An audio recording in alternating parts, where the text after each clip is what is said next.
Bismillahirrahmanirrahim. Alhamdulillahilladzi khalaqal asya' bil hikmah yu'tal hikmata man yasha' wa man utiya hikmah faqad utiya khairan katsiran. Wa sallallahu ala sayyidina Muhammad wa tahirin walhamdulillahi rabbil alamin.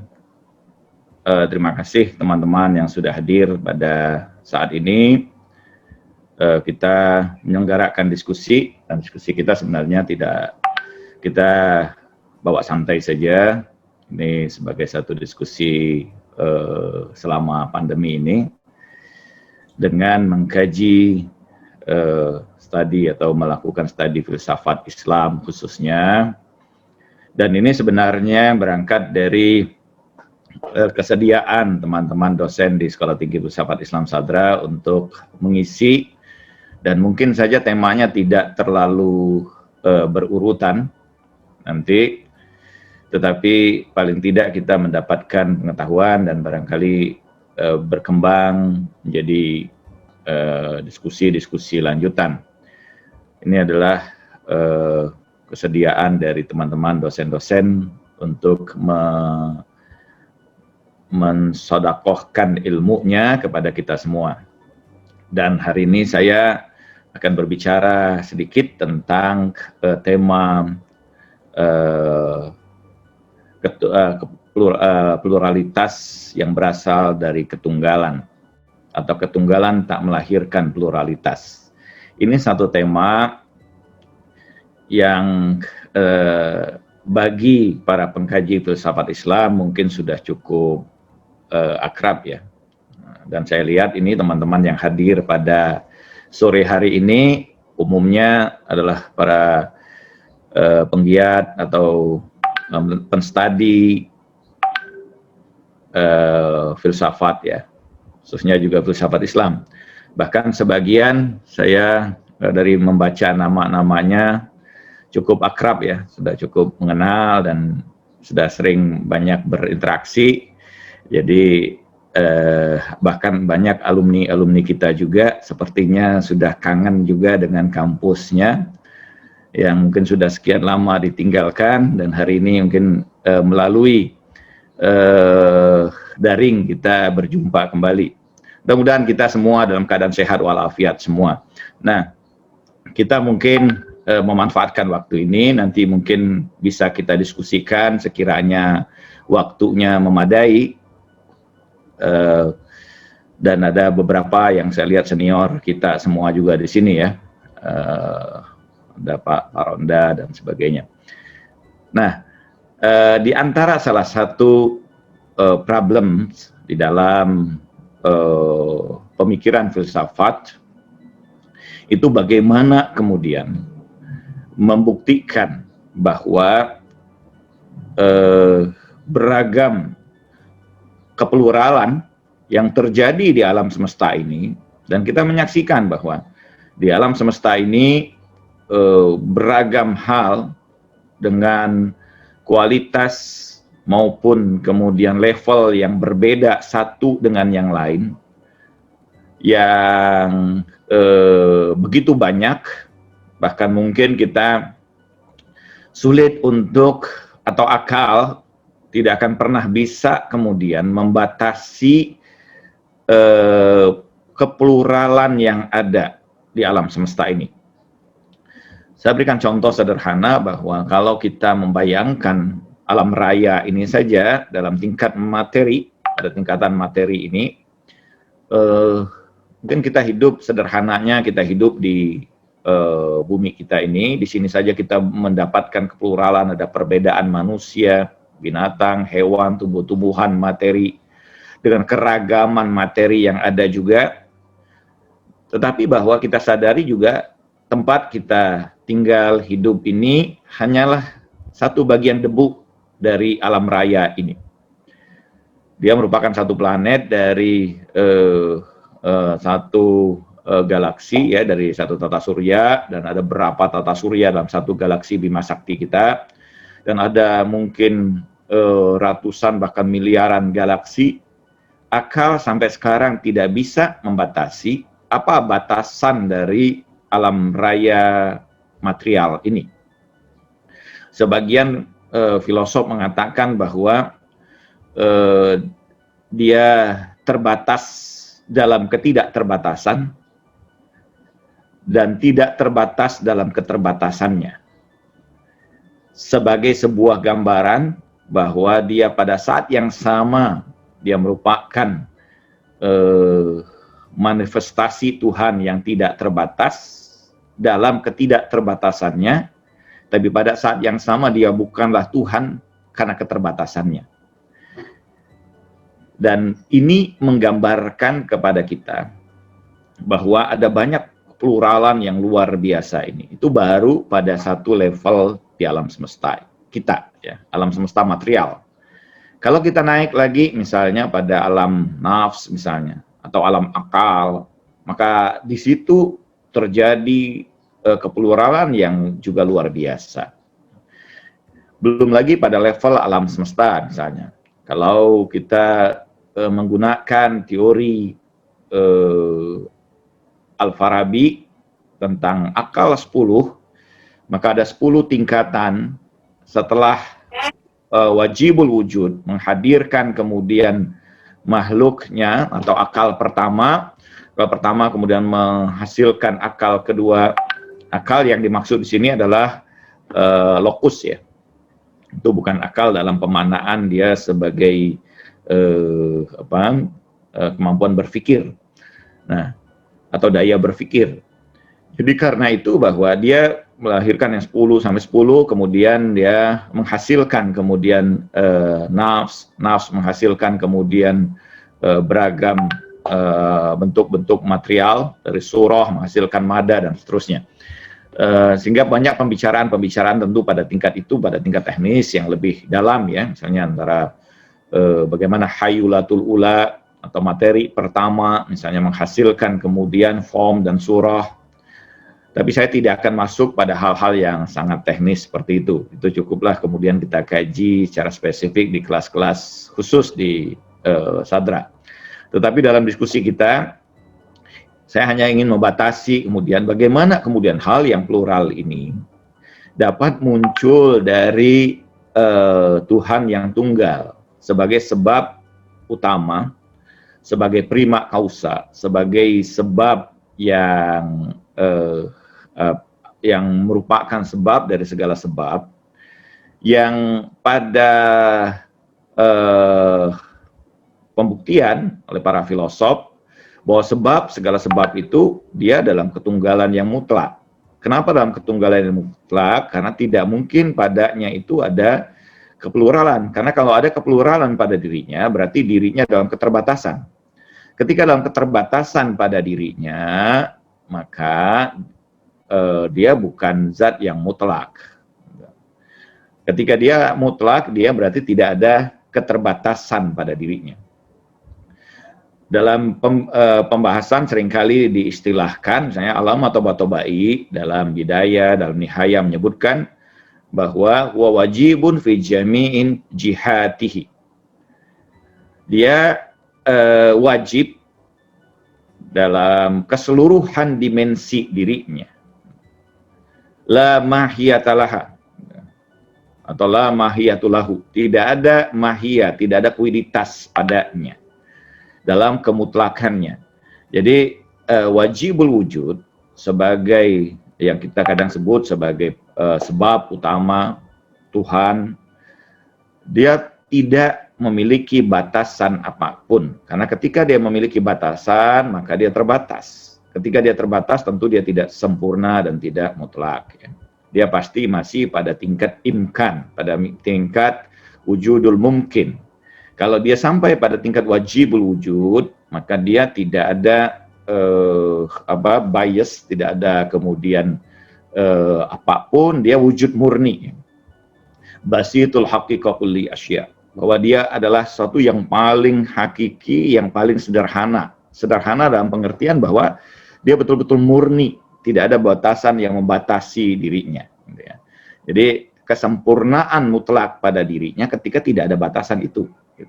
Kalau dalam ada keterbatasan berarti padanya tidak masih ada ketidaksempurnaan.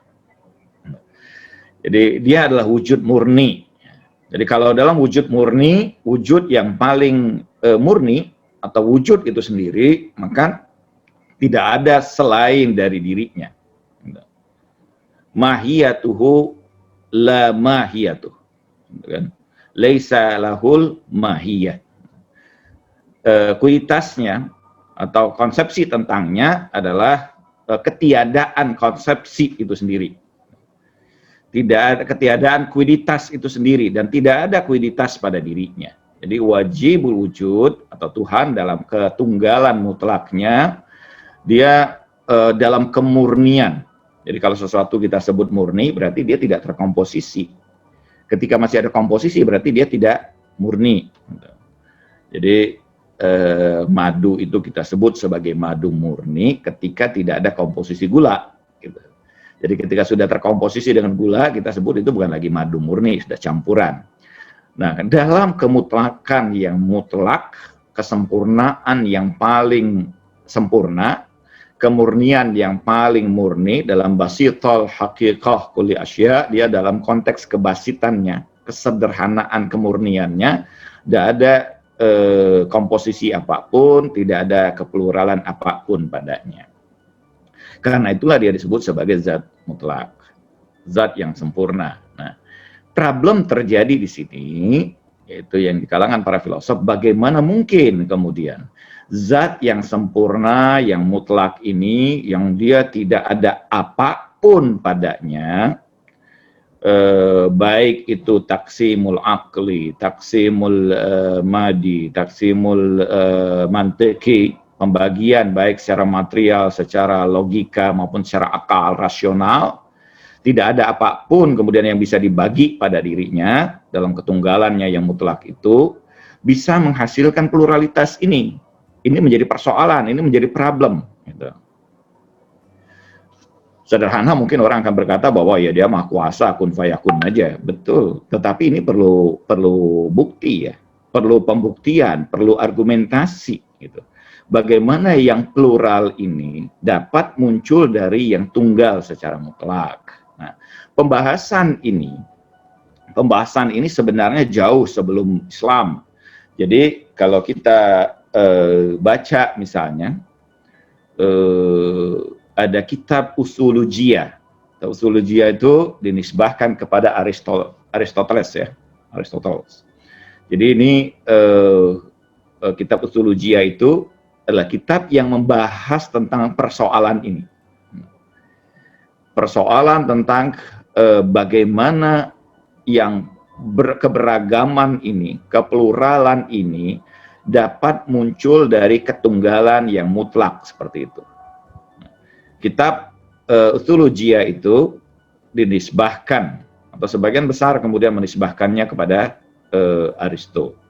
Walaupun ada juga yang menisbahkannya kepada Farabi. Nah, di dalam Risalah Al-Farabi, Farabi menggambarkan, ada perkataannya seperti ini. Dan dia menisbahkan bahwa pembahasan ini kepada Aristo, gitu, yang mengawali pembicaraan tentang bagaimana kepluralan ini muncul dari ketunggalan yang mutlak. Wa sami'tu mu'allim Aristoteles anhu qala idza sadara an wahid hakiki isnan la yakhlu imma ayyakuna mukhtalifain fil haqa'iq au muntafiqain fi jami'il asya' fa in kana muntafiqain lam yakuna isnan wa in kana mukhtalifatain lam takun illa al-wahidah. Aku mendengar, kata Farabi, dari muallim. Jadi kita tahu bahwa muallim awal itu adalah atau master awal itu adalah Aristo, atau guru pertama dalam filsafat itu adalah Aristo, yang berkata bahwa jika iza sadara an wahid hakiki, jika muncul kemudian dari ketunggalan yang hakiki ini dua hal, isnan, dua akibat, maka ini maka ini akan menyebabkan dua hal.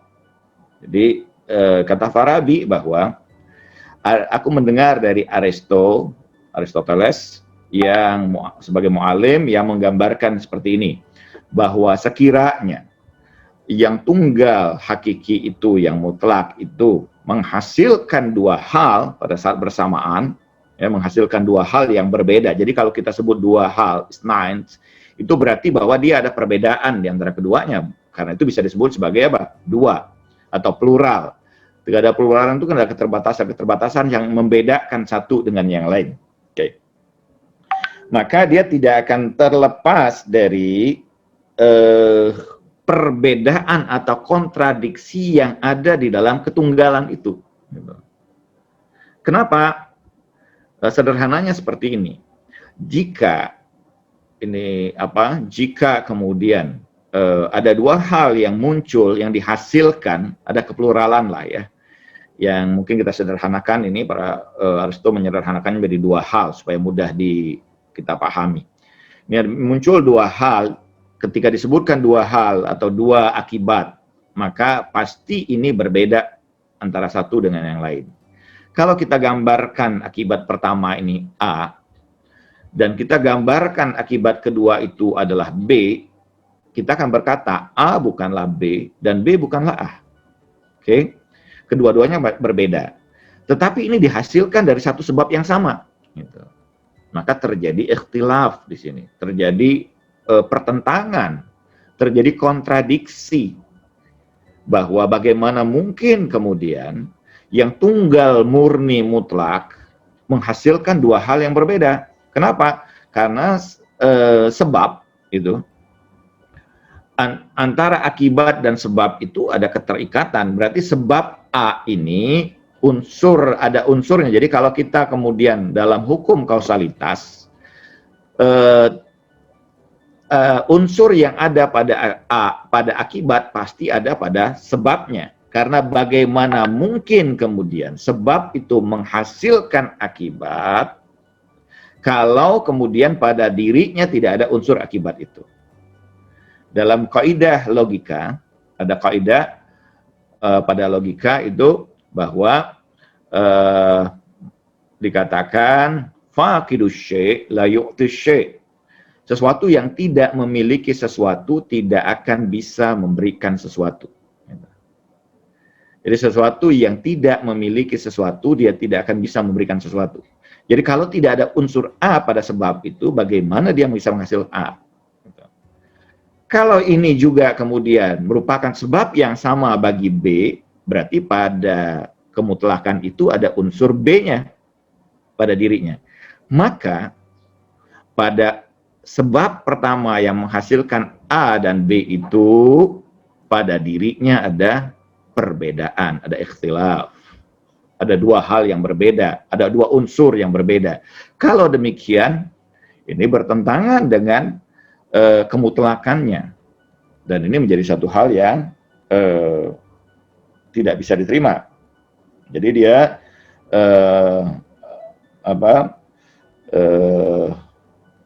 mukhtalifan fil haqa'iq gitu.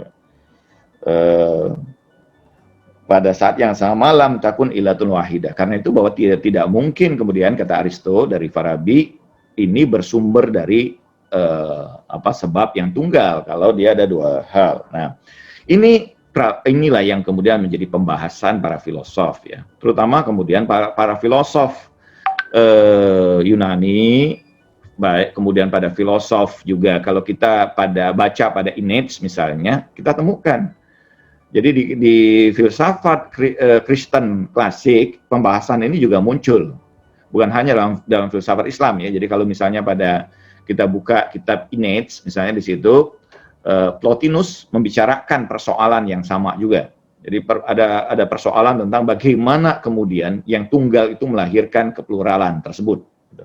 Nah, dalam usulujiyah dikatakan bahwa fa in qala qa'il kaifa yumkin ay yakuna al-asya' min al-wahid mabsut allazi laysa fihi sanawiyya wala kasra bi jihatihi min al-jihad qulna li annahu wahid mahdha mabsut laysa fihi syai' min al-asya' falam kana ma wahidan mahdhan in bajasat minhul asya' kullaha zalika annahu lima lam yakun hawiyya in bijisat minhul hawiyya. mengatakan bahwa bagaimana kemudian mungkin dari sesuatu yang tunggal itu muncul dua hal atau banyak yang berbeda secara dimensional dari keberagaman kemudian dimensinya, maka kami katakan bahwa tidak akan keluar kemudian dari yang tunggal itu juga suatu ketunggalan. Nah, prinsip ini kemudian melahirkan satu kaidah dalam filsafat itu, disebut bahwa kaidah itu al-wahid la yasduru anhu illal wahid. Bahwa yang tunggal itu tidak akan pernah kemudian menghasilkan kecuali apa? Ketunggalan juga. Nah, prinsip ini kemudian disebut sebagai, sebagian menyebutnya sebagai aslul asil, sebagai sumber yang primer atau sumber yang utama, disebutkan sebagai asul asil, atau sebagian menyebutkan lagi ini sebagai asasut tauhid, gitu, asas ketunggalan, atau sebagian menyebutkan ini sebagai asasul wahid, jadi prinsip ketunggalan, atau ada lagi yang menyebutkan sebagai qaidatul wahid, sebagai kaidah atau apa ya, kaidah yang tunggal. Nah, ini yang kemudian dimaksudkan dalam konteks pembicaraan kita sekarang. Jadi kita melihat bagaimana kemudian bahwa dari yang apa namanya, yang mutlak tunggal itu melahirkan kemudian pluralitas. Jadi karena itu pembicaraan ini dalam konteks ini para filosof kemudian menyebutkan ini sebagai prinsip ketunggalan. Jadi ini kalau ketika kita berbicara tentang prinsip ketunggalan, maka ini yang dimaksud oleh para filosof Muslim ya. Saya tidak tahu kemudian pada pembicaraan, karena tentu saja pada pembicaraan dalam filsafat Barat yang sekarang ya, filsafat Barat modern tentu ini tidak dibicarakan. Tetapi dalam pembicaraan filsafat Barat klasik atau filsafat Kristen abad pertengahan dan klasik itu berbicara juga tentang kaidah ini, kaidah ketunggalan ya. Jadi persoalan nanti bagaimana munculnya pandangan-pandangan yang beragam itu nanti tentu kita kaji lebih lanjut.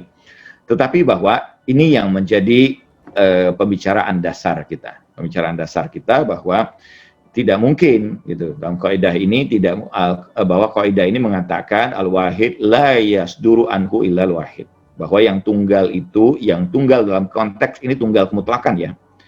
Bukan tunggal dalam konteks satu hak dalam konteks dia wujud mungkin ya, tapi wujud wajibnya, wujud yang mutlak ya. Kalau kita bicara pada konteks mungkin itu adalah sesuatu yang mungkin, wujud mungkin, wujud terbatas itu dia dibentuk berdasarkan dua hal, ada wujud, ada fluiditas padanya ya. Jadi ada keapaannya, ada keterbatasannya di situ yang mengidentifikasi dia sebagai sesuatu gitu. Tetapi pada wajibul wujud dia mutlak dalam kemutlakannya. Karena itu dia disebut sebagai wajibul wujud. Dia sebagai wujud yang paling murni, yang wajib wujudnya. Oke. Yang tidak mungkin tidak ada. Nah, dalam konteks itu bahwa muncullah kaidah ini, bahwa pada kemutlakan yang tunggal itu tidak mungkin kemudian muncul kepluralan itu. Nah, pembahasan ini dalam beberapa filosof menyebutnya, misalnya dalam Mirdamat pada kitabnya Qabasat. Mirdamat ini merupakan guru dari Mula Sadra ya, guru utama. Walaupun dia merupakan filosof Isyraqiyah. Jadi kalau saya ingin mengantarkan sedikit ya nanti supaya kita memahami, di dalam tradisi filsafat Islam itu ada tiga school, tiga madrasah. Ada madrasah yang disebut dengan madrasah peripatetik. Jadi saya ingin menegaskan bahwa pembicaraan kalau dalam filsafat itu tidak dikenal mazhab, yang dikenal madrasah. Jadi mazhab itu adalah istilah yang ada pada fikih, pada kalam, tapi tidak pada filsafat. Pada filsafat itu biasanya school atau madrasah. Kalau dalam bahasa Inggris biasanya kita mendengar misalnya dalam filsafat School of Vienna. Di dalam Islam ada disebut dengan madrasah. Jadi madrasah ada yang mengatakan ada madrasah Aristotelians, ada madrasah Aristoteles, ada madrasah kemudian Aflatun, dan di dalam filsafat itu filsafat Yunani. Jadi pada filsafat Yunani itu ada dua madrasah utama, yaitu madrasah Aflatun dan madrasah Aristoteles. Tetapi dalam filsafat Islam dikenal ada tiga madrasah. Ada madrasah Al-Masya'iyah atau peripatetik. Dimulailah kemudian dari Al-Kindi Farabi sampai kemudian Ibnu Sina, Bahmaniyar, dan seterusnya. Puncaknya mungkin kita tokoh utama misalnya Farabi, Ibnu Sina di situ. Kemudian dilanjutkan ada madrasah kedua, yaitu madrasah iluminasi atau Isyraqiyah ya. Syekh Syihabuddin Suhrawardi dan kemudian Bakli Syirazi juga termasuk di dalamnya Mirdamat, gurunya Mullah Sadra ini, itu madrasah kedua. Ada madrasah ketiga atau tiga sekolah atau skol ketiga, itu adalah madrasah Hikmah Muta'aliyah yang digagas kemudian oleh Mullah Sadra. Nah, Mirdamat ini dia merupakan salah satu tokoh dalam madrasah Isyraqiyah atau iluminasi, mengatakan bahwa min ummahatil usulul aqliyah anal wahid bima huwa wahid la yasduru anhu min tilkal haitsiyah ila wahid wala ala hadhi asl bima talawnahu alaika min fitriyatil aql as-sarih. Dia mengatakan pada Qabasat bahwa di antara kemudian prinsip mendasar min ummahatil usulul aqliyah, prinsip mendasar, prinsip primer pada akal, bahwa anal wahid bima huwa wahid, bahwa ketunggalan dalam konteks ketunggalannya la yasduru anhu min tilkal haisiyah, tidak akan keluar dari konteks dimensi ketunggalan yang seperti itu kecuali ketunggalan juga ilal wahid. Jadi bahwa yang tunggal bagi Mirdamat mengatakan dalam konteks ini, dalam konteks ketunggalannya itu sebagaimana dia ketunggalan yang hakiki, yang tidak ada dimensi apapun padanya, tidak akan menghasilkan, tidak akan kemudian menciptakan kecuali ketunggalan juga. Karena problem kalau kemudian terjadi pluralitas padanya. Dan ini merupakan satu prinsip, wahada al-aslu bima talawnahu alaika. Ini yang prinsip ini yang kami bacakan atau kami sampaikan kepadamu min fitriyatil aqli as-sarih, dari fitrah akal yang jelas, yang gamblang. Jadi akal dalam konteks ini bagi para filosof tentu saja, tentu berbicara ketika kita berkata bahwa ini al-aql as-sarih, akal yang paling gamblang tentu bagi para filosof, bukan bagi awam ya. Kalau awam kan mungkin persoalan ini tidak jadi persoalan, ngapain bicara tentang persoalan seperti ini. Tapi bagi kita misalnya, kita tentu ingin mencari kemudian mempertanyakan banyak hal ya. Kok bisa sih beragam pluralitas ini yang beragam, berbeda dan sebagainya bisa muncul dari dia yang mutlak gitu. Nah, ini bagi Mirdamat dikatakan bahwa ini merupakan prinsip primer ya, prinsip primer, dan dari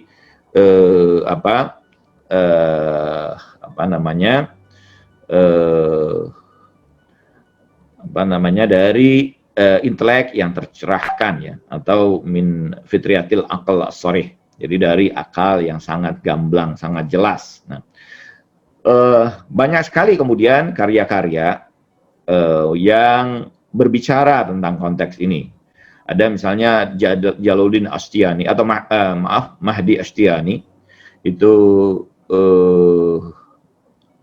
pernah belajar padanya itu Henry Corbanks, menulis kitab yang namanya Asasut Tauhid. Jadi berbicara tentang konteks ini. Toba-Tobai, penulis tafsir Mizan itu, menulis juga karya yang kemudian dikenal dengan Risalatut Tauhid. Risalatut Tauhid ya. Jadi the letter of unity. Jadi tauhid dalam konteks ini kita bisa istilahkan dengan unity. Nah, bagi Farabi mengatakan bahwa dalam rasail pada kitab rasailnya, Majmu'ah Rasail Farabi, dia mengatakan bahwa prinsip ini berasal dari Aristoteles, tapi diketahui kemudian atau sampai kemudian kepada kita, kata Farabi, itu berasal dari Zenon. Zenon itu adalah muridnya dari Aristo.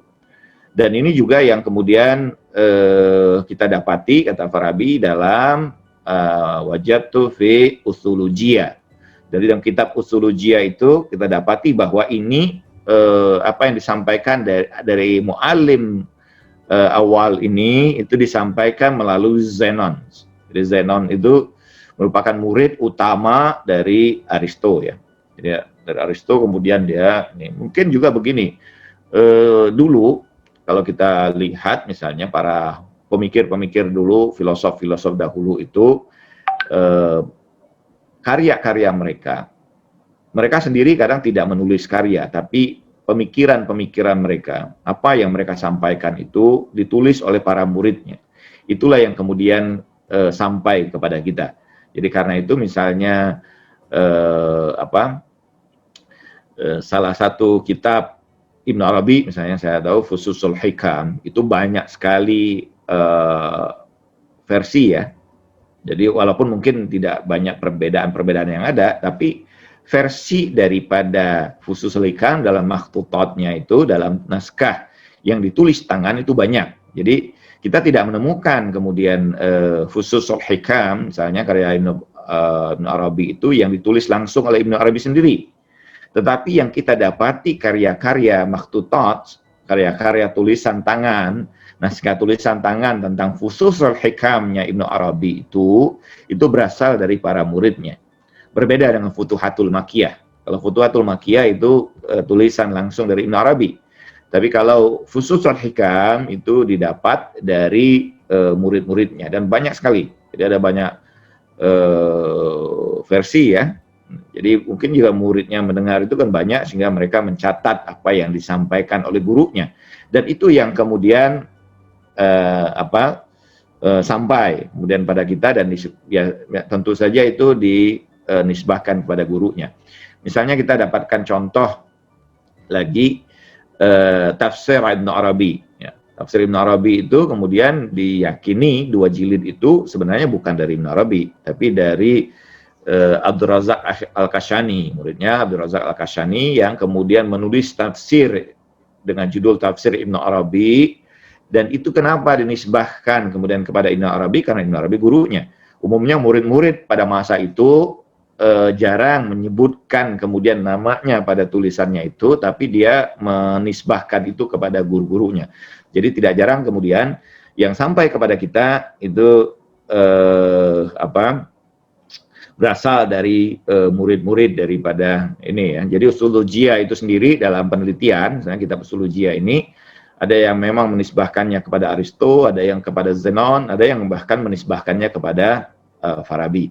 Tapi Ibn Rus misalnya dalam tafsir Ma Ba'da Tabi'ah, kitabnya tafsir Ma Ba'da Tabi'ah, itu menjelaskan bahwa prinsip ini, prinsip tidak muncul dari ketunggalan itu, kecuali ketunggalan juga itu dia nisbahkan kepada Plato dan Themistius gitu. Themistius itu juga sahabat sekaligus juga muridnya dari Plato ya. Jadi dia tidak menisbahkan itu kepada sebagaimana Farabi menisbahkannya kepada Aristo.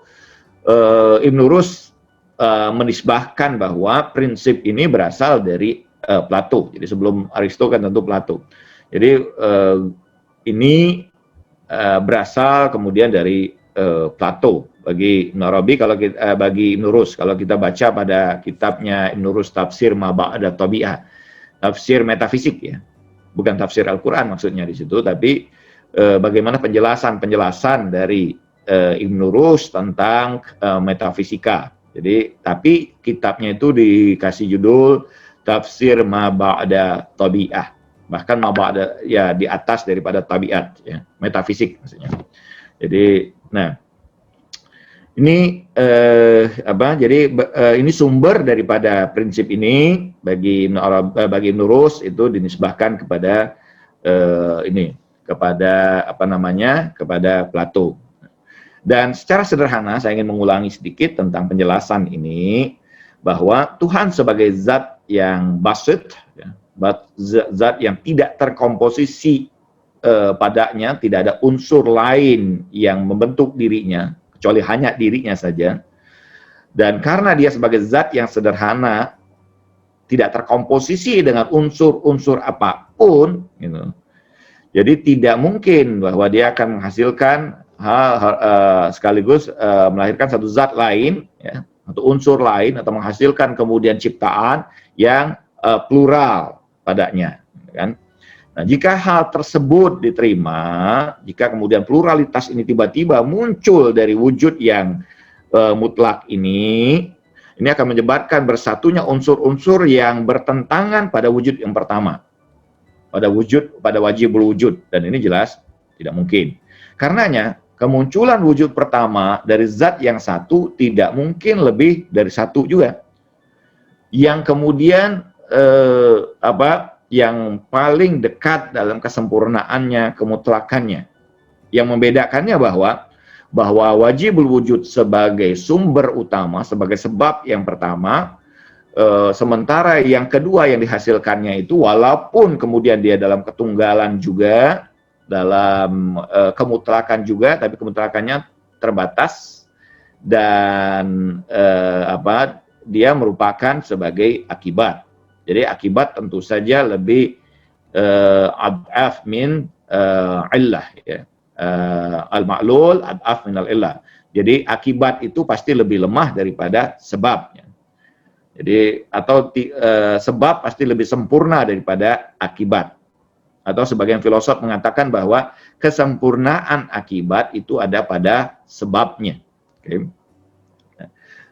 Semakin jauh dari sumber wujud ini terjadi, kemudian inilah yang kemudian melahirkan beberapa konsepsi dalam filsafat tentang proses penciptaan. Misalnya Farabi menghasilkan bahwa ini yang pertama diciptakan inilah yang kemudian disebut sebagai akal pertama.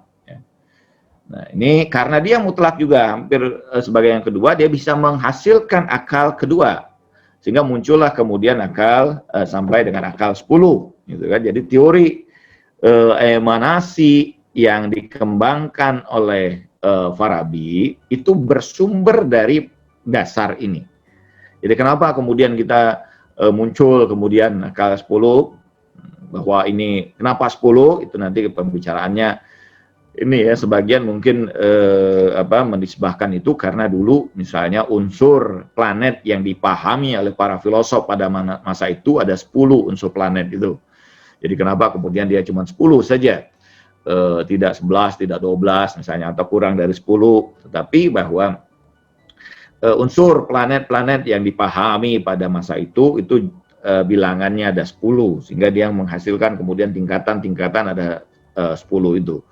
Itu salah satu mungkin argumentasi sederhananya, tapi pelacakan tentang kenapa kemudian 10 itu tentu sampai sekarang kita belum temukan, ya, tentang kenapa Farabi menyebutkan 10. Tapi bahwa munculnya kemudian ini akal-akal ini, dia kemandirian, setiap akal itu punya independensi tersendiri, dia mengikuti sebabnya.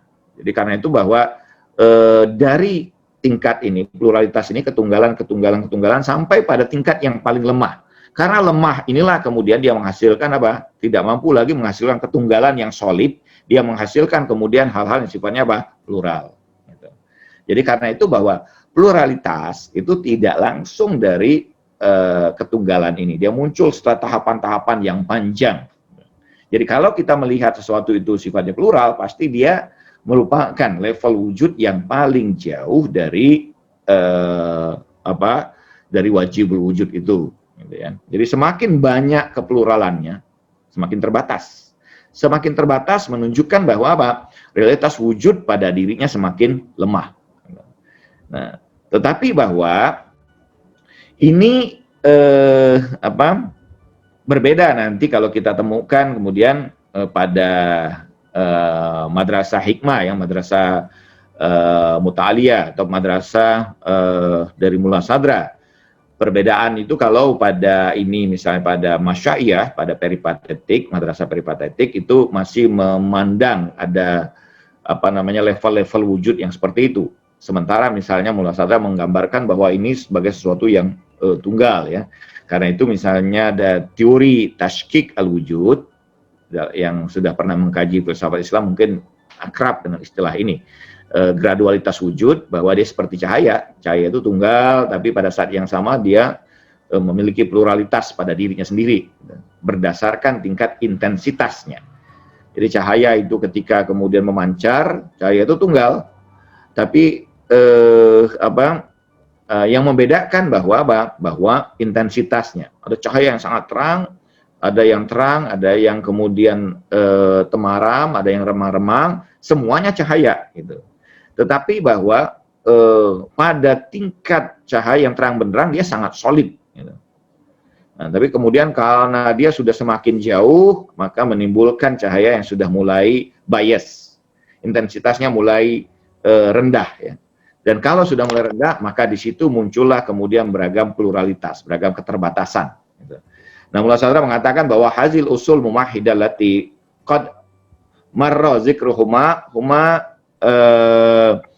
yastaqilu bihil aqal an-nazari allazi laysa li'ainihi ghisyawah at-taqlid wala limir'atihi rainil sabiyah wa zulmatul inat li isbati anal wahidul haqq sirfun wa kadzal wahidu bima huwa wahid la yasduru anhu min tilkal haitsiyah illa wahid wa anna laysa fi tiba'il kasra bima hiya kasra an tasduru anil wahid ay yasdura anha mabda'an muqabil wahid wa wahid ila ay atakasar jihad wal haitsiyah wa yanfatih babil khairat. Dia mengatakan Mula Sadra dalam Al-Asfar, dalam kitabnya Asfar jilid ke-7 pada halaman 204, dia mengatakan begini, ini merupakan prinsip yang terhamparkan dan keduanya pernah dijelaskan sebelumnya bahwa intelek yang berpikir yang tidak ada padanya pandangan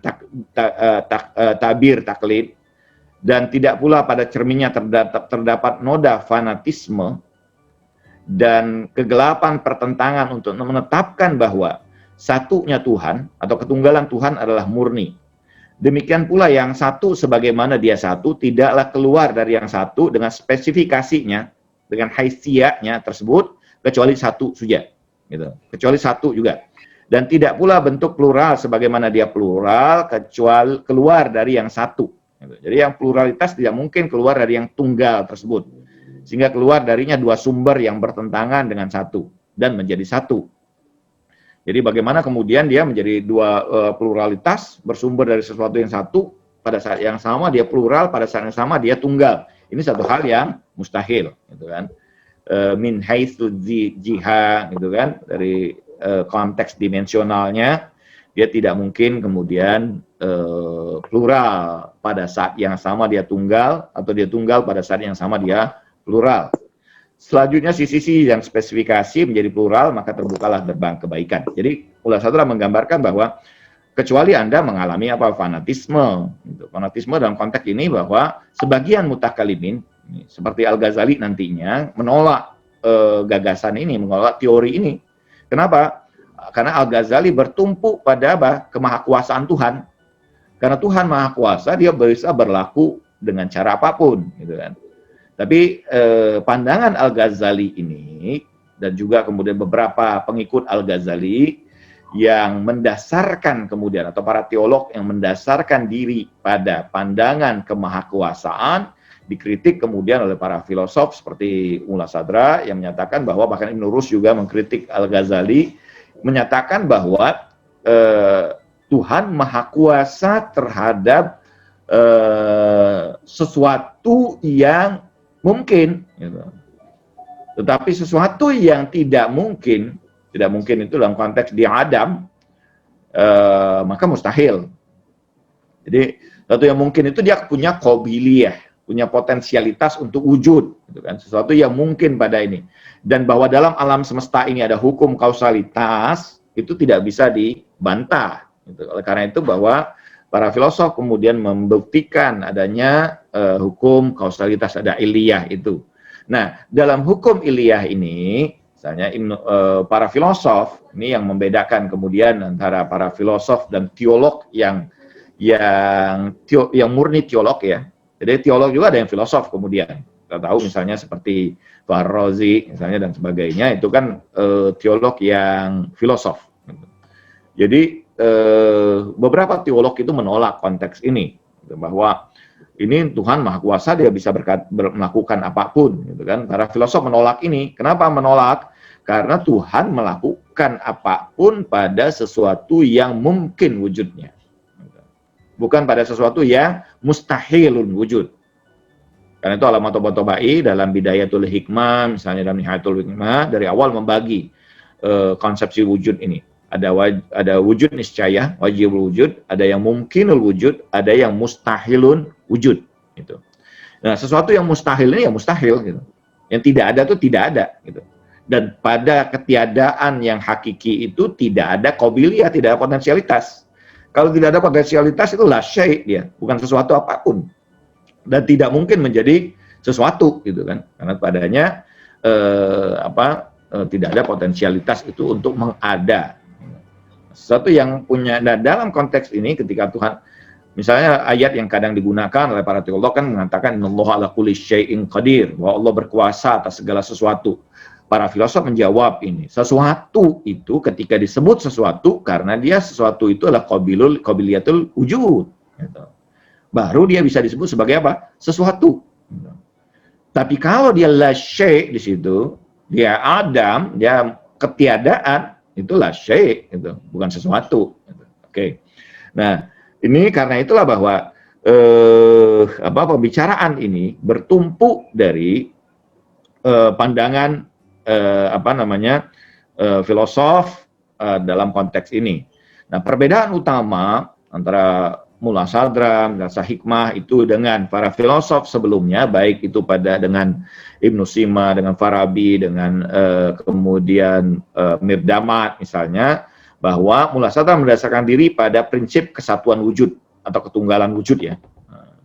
Jadi kalau kemudian dikatakan misalnya ada prinsip tentang walaupun kita tidak bisa secara langsung mengatakan Mula Sadra itu meyakini wahdatul wujud, tapi paling tidak pandangan tashkik al-wujudnya, gradualitas wujud atau asolatul wujud misalnya,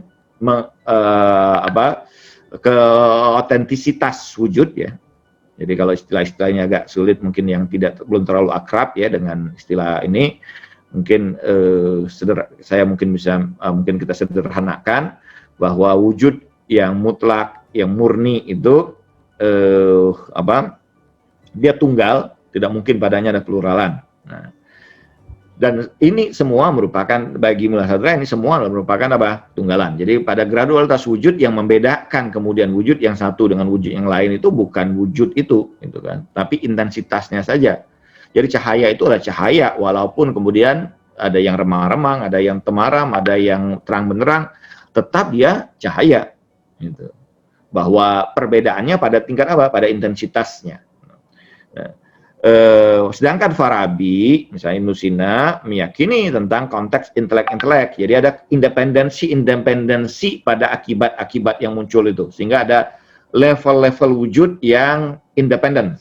Dan ini ditolak pada konteks Hikmah, Mula Sadra. Bahkan mungkin penolakan lebih besar lagi nanti pada Ibnu Arabi dalam pandangan wahdatul wujud ya. Walaupun mungkin bukan ini kita di sini, bukan saatnya mungkin kita bicarakan. Mungkin pada pertemuan-pertemuan kita yang akan datang ya, bahwa kita akan berbicara tentang konteks wahdatul wujud dan sebagainya. Tetapi bahwa perbedaan, saya hanya ingin mengatakan bahwa walaupun kemudian kaidah ini diterima oleh para filosof, tapi bahwa ada hal yang membedakannya. Bahwa para filosof Masya'iyah dan Isyraqiyah itu memandang ada independensi pada akibat-akibat yang dihasilkan oleh wajib wujud ini, yang itulah yang kemudian disebut dengan akal pertama, akal kedua, akal ketiga. Itu dia merupakan akibat. Akal pertama merupakan akibat dari wajibul wujud, tapi pada saat yang sama dia punya independensi gitu. Dia punya dia punya ketidakterikatan ya, antara akal pertama dengan akal kedua, akal ketiga, cuma diikat sebagai dalam konteks dia satu dimensional sebagai sebab dan akibat, tapi masing-masing punya independensi. Dan ini pandangan ini ditolak kemudian dalam madrasah hikmahnya Mulasadra. Oke. Ada argumentasi tentang konteks ini ya. Jadi pertama argumentasi yang tadi sudah saya syaratkan bahwa kalau kemudian ada dua hal, ada dua identitas dari yang tunggal ini muncul, identitas A pasti berbeda dari identitas B, gitu kan? Jadi akibat yang satu, jadi kalau ketika kemudian yang tunggal ini menghasilkan dua hal yang berbeda, dua hal yang kemudian menyebabkan plural, ini yang pertama kita sebut A dan B. Masing-masing punya identitas ketika disebutkan A dan B ini karena punya batasannya masing-masing gitu kan. Hal ini menunjukkan bahwa masing-masing memiliki sebab yang berbeda gitu. A pasti disebabkan oleh sebab A-nya. Sebab yang pada sebabnya itu ada unsur A sehingga kemudian bisa menghasilkan A gitu. Sebagaimana tadi kaidah logika yang saya sampaikan bahwa fakidus syai' la yu'ti syai', sesuatu yang tidak memiliki sesuatu tidak mungkin memberikan sesuatu atau menghasilkan sesuatu. Jadi bahwa sebab itu bisa menghasilkan A karena pada dirinya ada unsur ke-aan itu. Gitu. Demikian juga bahwa B itu hanya muncul karena pada sebab B itu ada unsur ke-B-an. Hal ini menunjukkan bahwa masing-masing memiliki sebab yang berbeda. Sebab tersebut adalah dua identitas terpisah. Gitu. Jadi karena ini A dan B pasti identitasnya terpisah gitu. Atau satu identitas yang memiliki dua sifat yang berbeda, dia terkomposisi misalnya. Jadi sebab ini dia menghasilkan A dan B, berarti dia punya komposisi dua hal. Padahal sumber utama wujud adalah zat yang sederhana, yang di situ tidak ada unsur apapun gitu. Sehingga mustahil pada sebab yang murni seperti ini, sebab atau zat yang sederhana seperti ini, yang mutlak seperti ini menghasilkan dua identitas yang berbeda dari zat tersebut. Ini argumentasi pertama ya. Ada banyak tentu saja argumentasi yang kemukakan oleh filsuf. Saya tidak akan banyak kemudian ini, mungkin kita bisa sore ini mungkin bisa kita sedikit nanti diskusikan ya kalau ada waktu. Oke. Argumentasi kedua yang bisa kita kemukakan di sini. Identitas sebab A pasti berbeda dari identitas sebab B. Perbedaan tersebut baik pada kuiditasnya, pada mahiyahnya, atau pada wujud. Gitu. Dan keduanya mengharuskan apa? Pluralitas. Jadi apakah kemudian perbedaan ini pada mahiyahnya atau pada wujudnya? Jadi kalau yang tidak, saya ingin mengatakan begini, apa yang kita sebut kuiditas, apa yang kita sebut sebagai wujud ya. Wujud itu dalam bahasa kita sebut sebagai ada. Jadi ada, jadi sementara kuiditas itu keapaan sesuatu. Jadi mahiyah dalam bahasa Arabnya disebut dengan mahiyah. Mahiyah itu adalah fi jawabi mahua. Jadi mahiyah itu adalah sesuatu yang merupakan jawaban dari pertanyaan apa itu. Dalam bahasa Inggris, dalam konteks kamus bahasa filsafat bahasa Inggris disebut dengan quiddity. Sebagian filosof misalnya menyebutkan seperti esensi. Ya. Jadi ketika ini disebut mahiyah. Nah, apakah kemudian sementara wujud itu yang adanya ya. Jadi kalau kita mengatakan bahwa ini kursi ada, maka di situ ada adanya, ada wujudnya, ada konsepsi kekursiannya. Nah, wujud keberadaannya ini kita sebut sebagai keberadaannya ini kita sebut sebagai wujud, sementara kemudian kekursiannya kita sebut sebagai apa? Sebagai kuiditas, sebagai mahiyah. Nah, perbedaan ya identitas ini apakah akibat dari adanya kemudian mahiyah, kuiditas, ataupun terletak pada wujud? Apakah dia terletak pada kuiditasnya atau pada wujud, ini tetap melazimkan atau mengharuskan munculnya apa? Kepluralan. Kalau dia plural itu berarti dia lebih dari satu, gitu ya, jelas. Berarti bahwa ini ada dua hal yang berbeda. Dia tidak mungkin kemudian disatukan dalam identitas mutlak yang tidak ada perbedaan di dalamnya. Satu hal mustahil. Jika tidak, maka kita bisa mengatakan kaidah hukum misalnya ijtima'u diddain muhal ya. Jadi dalam kaidah itu bertentangan atau istima'un naqidain atau istima'u diddain misalnya itu berkumpulnya dua hal yang kontradiktif itu mustahil. Kenapa kontradiktif? Pada saat yang sama kita mengatakan bahwa dia merupakan ketunggalan yang sifatnya absolut, tapi pada saat yang sama kita mengatakan pada dirinya ada kepluralan. Maka ini kita bisa mengatakan dia pada saat yang sama, dia tunggal secara absolut, dia pada saat yang sama plural, maka ini kita bisa mengatakan berkumpulnya dua hal yang kontradiktif pada saat yang bersamaan. Dan hukum logika mengatakan itu mustahil. Gitu. Jadi ini tidak mungkin, gitu kan? Nah, argumentasi ketiga, zat yang sederhana, yang di dalamnya tidak terkomposisi oleh unsur apapun, hanya akan mengeluarkan akibat yang satu. Sekali lagi bahwa zat yang sederhana, yang padanya tidak ada komposisi apapun, dia tunggal, mutlak, ini akan hanya bisa menghasilkan sesuatu yang tunggal juga seperti dirinya, gitu. Sekiranya akibatnya satu tersebut kita sebut A, kalau yang tunggal ini kita katakan akal pertama untuk memudah memahaminya. Yang pertama ini kita sebut sebagai akal pertama. Maka keluarnya akal pertama dari sebab tersebut merupakan keharusan logis. Jadi yang contoh sederhana bahwa tidak mungkin kita andaikan. Ini pengandaian ya, tentu saja bahwa pengandaian ini bukan sesungguhnya, ini takribuz zihin untuk mendekati pemahaman saja. Andaikan ini ada warna hitam yang solid, yang solid, yang hitam, yang mutlak ya, yang solid lah warnanya, yang sangat hitam, gitu. Muncul kemudian bentuk yang warna berikutnya dari dirinya ini warna yang hitam juga pasti. Walaupun hitam yang kedua tentu saja tidak lagi sesolid hitam yang pertama, oke? Nah, tiba-tiba misalnya, ini sudah keharusan logis bahwa warna hitam itu akan menghasilkan warna hitam juga berikutnya. Itu suatu keharusan logis ya, keharusan rasional. Dan dari warna hitam yang solid ini, tiba-tiba muncul warna putih, maka ini membatalkan kemudian apa? Keharusan logis itu. Ini sesuatu yang mustahil. Ini bertentangan dengan akal, bertentangan dengan apa? Logika mantiki ya.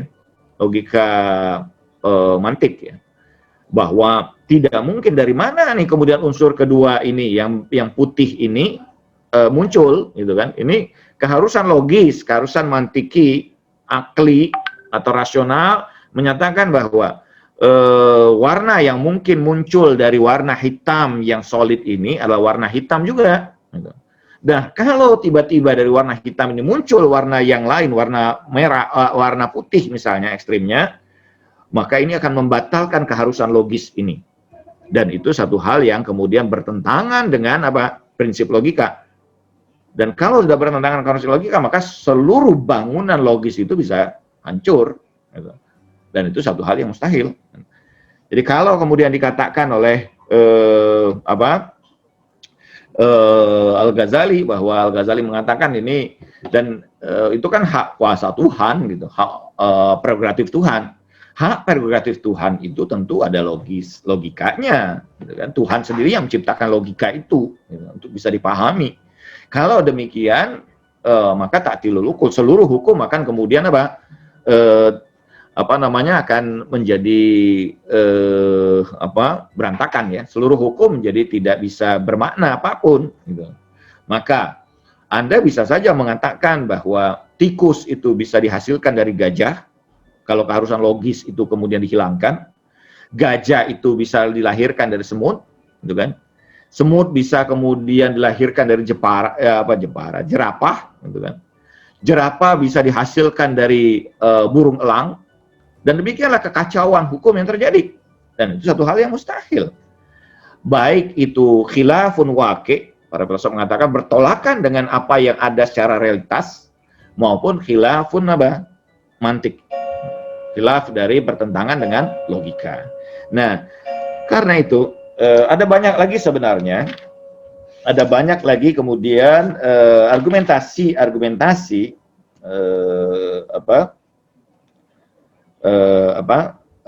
yang kemudian dikemukakan oleh para filosof ya dalam konteks ini. Ada banyak lagi, saya tentu tidak mungkin menjelaskan semua, ya mungkin ini tentu hanya pemaparan saja, pemaparan tentang pengantar ini, bahwa dalam konteks ini kita mungkin sampai pada pembicaraan simpulan dari diskusi kita dari pengantar ini. Dalam konteks ini para filosof muslim menyatakan bahwa kepluralan ini yang muncul ini setelah tahap yang panjang dari ketunggalan. Dia, para filosof hikmah mengatakan, jadi kalau misalnya para filosof peripatetik, Masyaiyah mengatakan bahwa kepluralan ini menunjukkan jauhnya kemudian, atau telah terlalu jauhnya kemudian setelah level-level akibat yang panjang untuk sampai kepada sumber utama, pada sebab yang pertama, para filosof hikmah atau pengikut misalnya pemikiran Mullah Sadra mengatakan bahwa kepluralan ini mengindikasikan bahwa karena kualitas yang sudah terlalu jauh dari wajibul wujud, dari kemutlakan wujud, gitu. Semakin dekat dengan kemutlakan wujud itu, maka dia semakin tunggal, ya. Tapi semakin jauh, dia semakin plural. Jadi karena itu mustahil para filosof menyatakan bahwa kepluralan ini muncul langsung dari ketunggalan tersebut. Inilah kaidah, inilah pembicaraan tentang kaidah al-wahid la yasduru anhu illal wahid. Ini bahwa yang tunggal tidak mungkin menghasilkan kecuali ketunggalan juga. Inilah yang kemudian disebut oleh para filosof sebagai aslul asil, ya, sumber dari sumber, atau misalnya para filosof menyebutkan sebagai asasun tauhid. Mudah-mudahan ini pengantar diskusi kita di sore hari ini bisa mungkin memicu kita untuk mau menggali, mau berpikir, mau mendiskusikannya. Jadi mudah-mudahan bermanfaat, dan saya kembalikan mungkin dengan moderator. Alhamdulillahirabbil alamin. Ya, terima kasih banyak Ustadz Dr. Khalid Al-Walid atas paparan materinya terkait dengan tema yang dibahas tadi, itu teori kausalitas dalam ketunggalan dan realitas dalam filsafat hikmah, ya. Dan mohon izin Pak Dokter, ini kita masih ada waktu sekitar 20 menit lagi. Jika diizinkan, ada beberapa dari peserta yang bertanya, dan mungkin mohon dijawab pertanyaan dari para peserta. Yang pertama tadi ada yang bertanya dari Motualeka, ya. Ini dari timur sepertinya. Beliau bertanya tentang adakah hubungan konsep unitas, multiplisitas, dan transendensi imanensi. Ini mohon penjelasannya. Mungkin bisa langsung dijawab atau pertanyaan berikutnya satu-satu dulu. Ya, bahwa ini jelas itu unitas, multiplisitas itu dan transendensi imanensi itu kan ada keterkaitan itu, tapi melalui gradasi, ya. Jadi bahwa transendensi atau unitas yang mutlak itu jelas pada seperti yang tadi yang digambarkan. Tapi bahwa ini kemudian menghasilkan kemudian multiplisitas atau menghasilkan imanensi setelah kemudian dia jauhnya, setelah terjadi gradasinya dari tingkat unitas ini. Itu yang tadi mungkin disinggung, ya, pembicaraannya. Oke, selanjutnya, Nani. Baik, berikutnya ada dari pertanyaan. Itu nanti bisa ini ya, nanti mungkin bisa dibicarakan lebih lanjut dalam konteks kausalitas, ada pembicaraan sendiri kausalitas, ya, Ilya. Baik, minggu depan nanti. Ya, baik.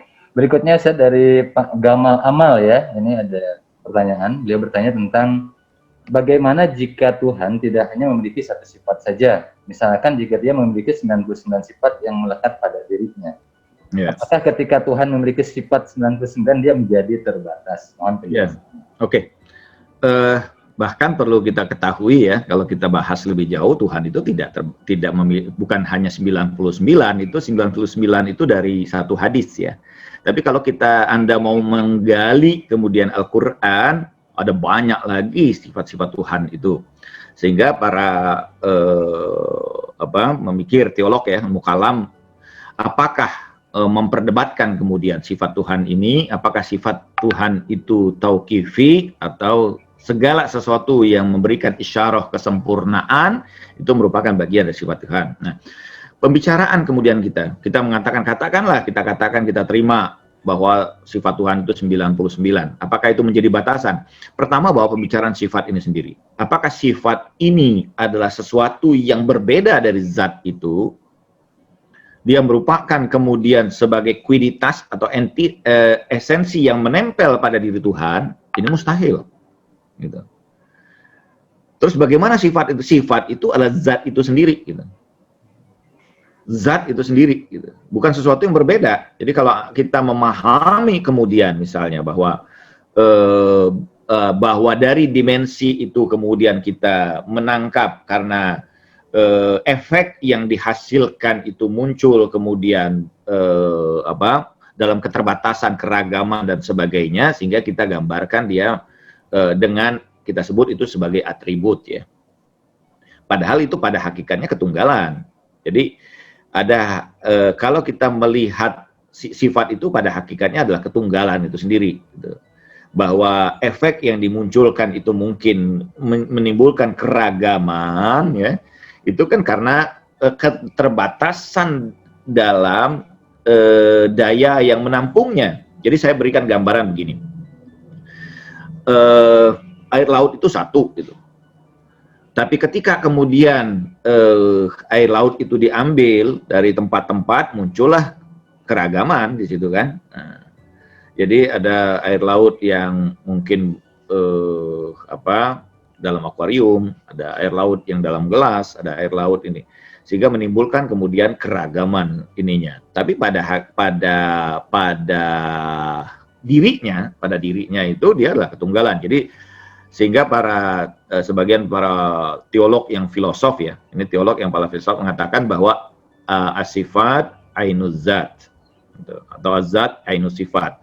Sifat itu adalah zat itu sendiri dan zat itu adalah sifat itu sendiri. Jadi tidak berarti bahwa kemudian ada 99 bahkan lebih sifat itu lantas itu menjadi batas-batas Tuhan. Tidak.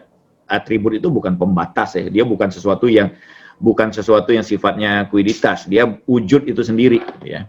Nah, tapi karena kemudian dalam konteks ini ketika kita menangkap kemudian wujud-wujud itu, efek yang ditimbulkannya dengan keragamannya, muncullah kemudian penggambaran tentang atribut. Pada tingkat hakikat ketunggalannya dia tunggal, dia mutlak gitu kan. Oke. Ya. Ini ya, bahwa nanti ada level-level misalnya kalau dalam tasawuf kan ada konteks ahadiyah, ketunggalan yang mutlak murninya dari ahadiyah menghasilkan kemudian wahidiyah, di situ muncul kemudian atribut, muncul ini dan sebagainya, dari wahidiyah kemudian muncul tingkatan berikutnya, level-level berikutnya, itu pembicaraan dalam konteks tasawuf ya, bukan pada ruang kita saat ini untuk kita bicarakan, tapi pada konteks ruang kita, pemahaman penggambaran para filosof dalam konteks yang seperti itu, bahwa sifat itu merupakan zat itu sendiri, dia bukan pembatas gitu ya, dia merupakan penggambaran terhadap efek yang dimunculkan kemudian oleh zat tersebut. Ya, baik, terima kasih. Demikian untuk Pak Gamal ya. Berikutnya ada dari Pak Ahmad Basori ini, beliau bertanya, dalam konsep penciptaan wujud ada namanya gradasi wujud. Yang jadi pertanyaan adalah kenapa manusia disebut makhluk yang sempurna, padahal manusia sebagai makhluk materi mendapat intensitas yang jauh dari sumbernya. Ya, oke. Pertama begini, bahwa kesempurnaan pada makhluk ini juga setiap segala sesuatu ada kesempurnaannya. Jelas. Segala sesuatu punya kesempurnaan, tapi kesempurnaan pada tingkatnya. Ya. Kalau kita berbicara pada wajibul wujud, dia sempurna dalam kemutlakan. Oke. Jadi misalnya begini, bahwa bayi terlahir kita sebut sempurna. Kenapa kita sebut sempurna? Karena mencukupi seluruh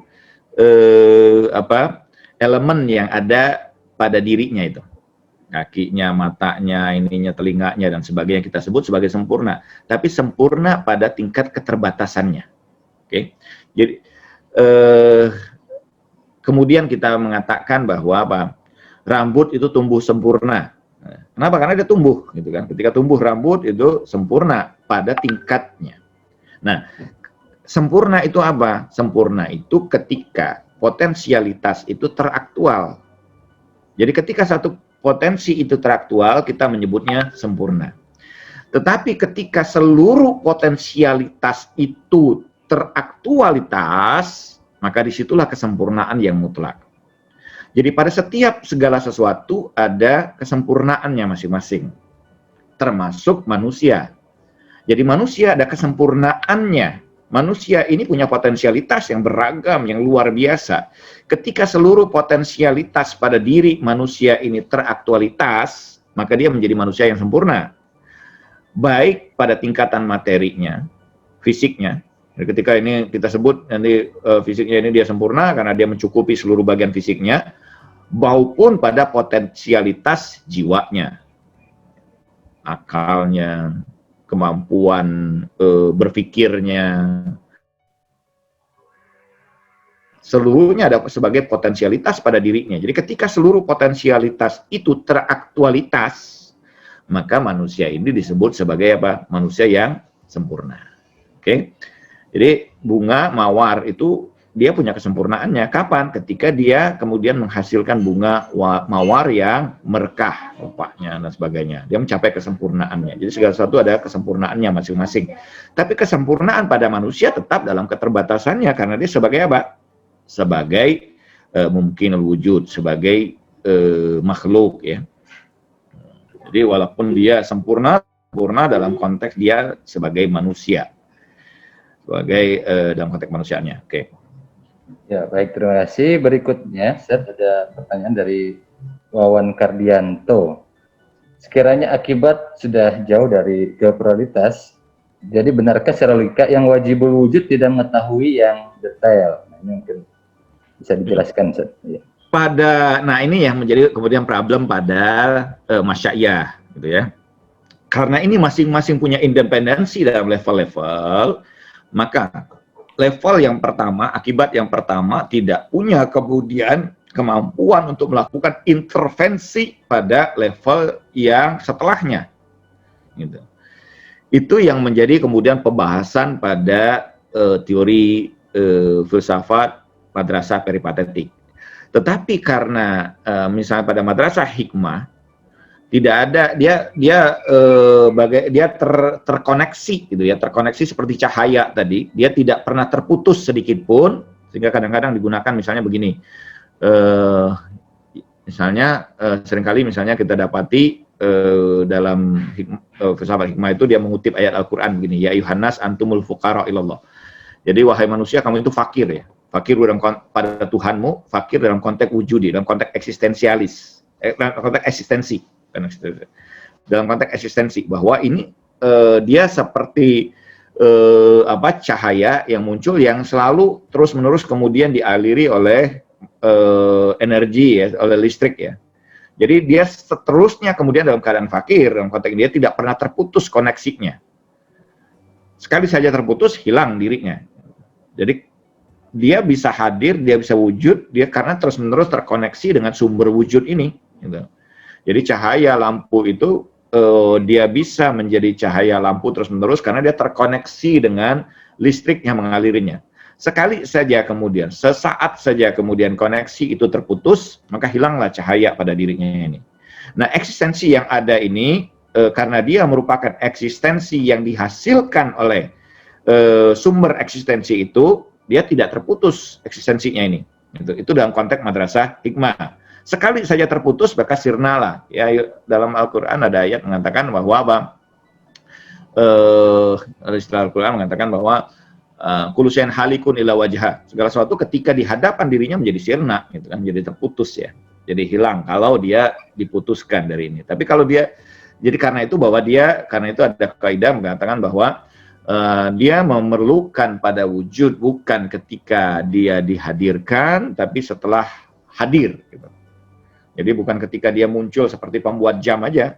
Pembuat jam itu buat jam otomatis bekerja sendiri terlepas dari pembuatnya. Ini yang digambarkan dalam konteks misalnya pemahaman pada madrasah peripatetik. Tetapi pada konteks madrasah hikmah ini dia terus menerus seperti koneksinya saya gambarkan antara cahaya tadi dengan listrik itu. Itu mungkin Kang Dhani, mungkin kita bisa diskusi lebih lanjut ya Pak. Agak sudah kayaknya udah mulai panas juga ya. Ya, bagaimana nih? Masih ada beberapa pertanyaan, Set? Ya, ada satu yang tadi ada ini ya. Ya, ingin saya di sini saya baca di chatnya ya. Saya ada satu yang ingin saya tanggapi. Apakah ini hanya sebuah dalam pikiran aja? Ini realitas ya. Wujud itu realitas, justru wujud itu yang realnya. Gitu. Jadi ketika kita berbicara wujud mutlak, wujud murni, itu justru realitas yang sesungguhnya, yang paling real. Gitu. Yang terbatas itu justru yang kurang realnya, kalau kita bisa katakan. Jadi kalau kemudian apakah ini dalam pikiran saya? Tidak, itu justru realitas yang sesungguhnya. Gitu. Yang disingkap oleh para filosof itu. Kalau yang terbatas itu bukan sungguh-sungguh real, gitu kan? Jadi dia realitasnya itu karena dia direalkan, bukan yang real yang sesungguhnya.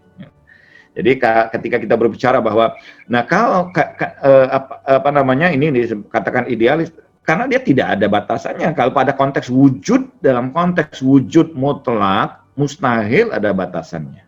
Nanti ada bukti-bukti ya. Saya tidak ingin masuk pada pembahasan itu, bagaimana filosof misalnya Muslim membuktikan ketunggalan yang mutlak itu tidak tanpa ada batasan pada kemutlakannya itu. Itu mungkin dalam pembicaraan kita yang lain ya. Tapi bahwa ini bukan satu hal yang hasil khayalan, imajinatif, tapi ini penyingkapan terhadap realitas. Justru itu yang real gitu. Jadi sehingga ada perkataan misalnya dari Ali bin Abi Thalib,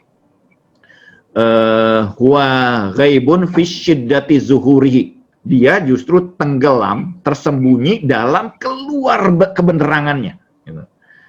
Ketika sudah sangat benderang, justru seringkali menjadi tidak tampak.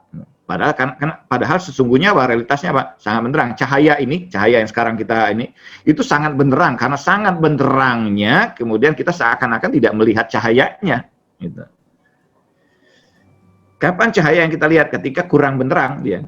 Tapi karena sudah sangat benderangnya, justru cahaya yang sendiri kemudian apa? Tersembunyi.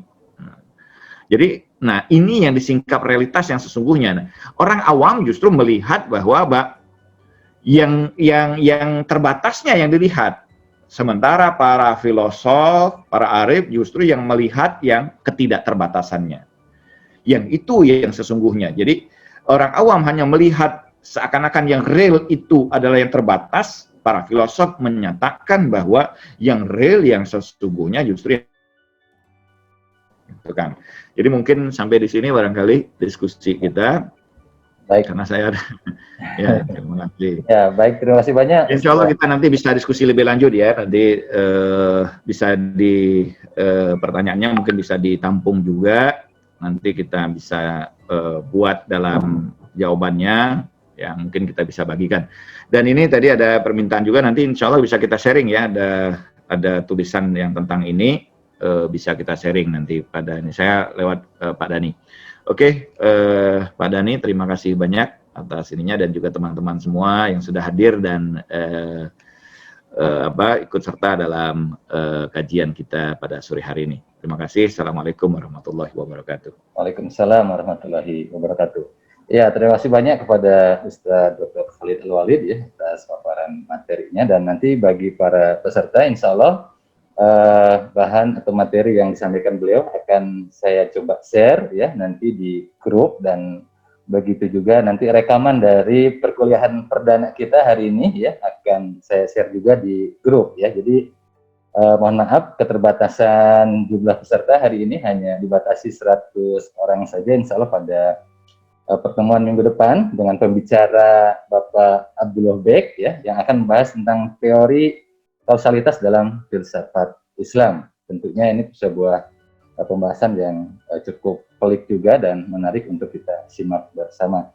Sekali lagi kami dari panitia mohon maaf sekiranya ada hal-hal yang kurang berkenan, dan insya Allah ya kita berjumpa lagi di hari Jumat ya minggu depan jam 15.00 ya. Dan salam kami bagi dari Sabang sampai Merauke. Alhamdulillah para pesertanya beragam dari beragam kalangan akademisi dan mahasiswa-mahasiswi Indonesia ya.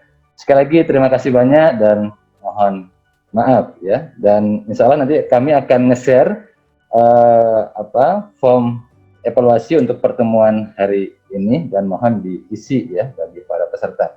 Bagi para peserta yang sudah hadir hari ini tapi belum absen, mohon di absen ya, karena itu akan kita kalkulasikan nanti untuk pemberian sertifikatnya ya. Sekali lagi terima kasih, mohon maaf, sampai jumpa di pertemuan yang akan datang. Saya akhiri, wabillahi taufiq wal hidayah. Assalamualaikum warahmatullahi wabarakatuh.